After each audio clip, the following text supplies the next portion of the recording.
Donc, je m'appelle Michael Jacquemin, je suis agriculteur à Lignon, un tout petit village au sud de la Marne. Donc c'est une zone intermédiaire entre la Champagne-Crayeuse et le bocage. La biodiversité, c'est pas un sujet naturel pour l'agriculteur, mais ça fait un certain nombre d'années que j'étais sensibilisé. C'est en fait depuis que je suis entré dans le réseau phare. Et on a rapidement constitué un groupe animé par la Ligue pour la protection des oiseaux. Donc des techniciens LPO sont venus pour faire des comptages, des mesures sur le nombre d'espèces d'oiseaux présents sur notre exploitation. Et en fait, c'est des choses qu'on ne s'était pas imaginées, mais il y a de la biodiversité oiseaux sur nos exploitations, même céréalières. Et puis ensuite, on a été un peu plus loin, toujours avec la LPO. Ils ont aussi des compétences au niveau insectes. Donc il y a eu des comptages insectes. Et puis ensuite, une fois qu'on a mis le pied dans ce dispositif, on continue. Donc ils nous ont conseillé éventuellement d'intégrer quelques bandes enherbées. Donc moi j'ai implanté dans un premier temps une bande enherbée. Et à l'origine, cette bande enherbée, elle a même été faite en partenariat avec les chasseurs du village. Donc bande enherbée, et puis l'année suivante, il était prévu d'implanter une haie. J'ai financé les plans et les chasseurs du village sont venus pour m'aider à faire la plantation. Et puis depuis, on a continué. Bien avant l'obligation réglementaire de couvrir les bordures de cours d'eau par une bande enherbée, moi j'avais déjà mis en œuvre. Donc c'était de la graminée, mais que je laissais spontanément fleurir, etc., en graines.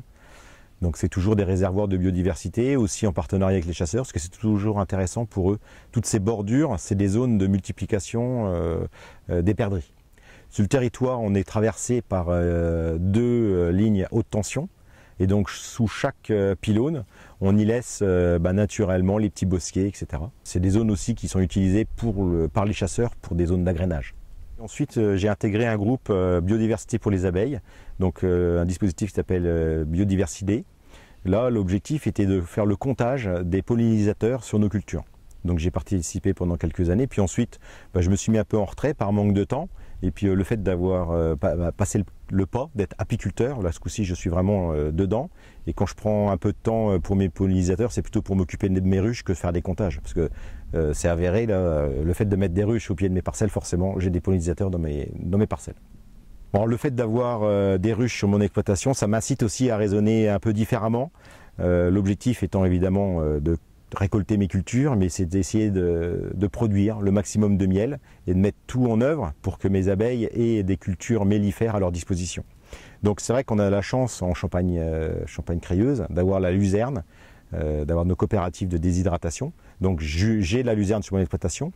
Généralement, on la cultive pendant 2-3 ans successifs et ensuite on y intègre un blé. Donc là, on est sur une parcelle où l'année dernière, il y avait de la luzerne.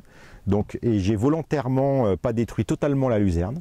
J'ai fait un travail très superficiel et j'ai semé mon blé. Et donc là, on se retrouve aujourd'hui avec des pieds de luzerne qui sont bien développés, avec des fleurs qui sont là mis à disposition pour mes abeilles.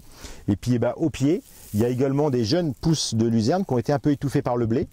Mais dès qu'on va faire notre récolte de blé là, dans les jours à venir, j'ai un potentiel au pied de cultures qui vont redémarrer très rapidement et qui vont repartir également en fleurs. Donc toutes ces luzernes vont encore refleurir après ma récolte de blé. Donc la terre est multiple, pour mes abeilles des fleurs mellifères, et puis ensuite au niveau du sol, on a un couvert spontané qui va se développer très rapidement. Et en plus, c'est une légumineuse, donc qui va encore recapter de l'azote pour remettre dans le système de culture qui sera libéré l'année prochaine.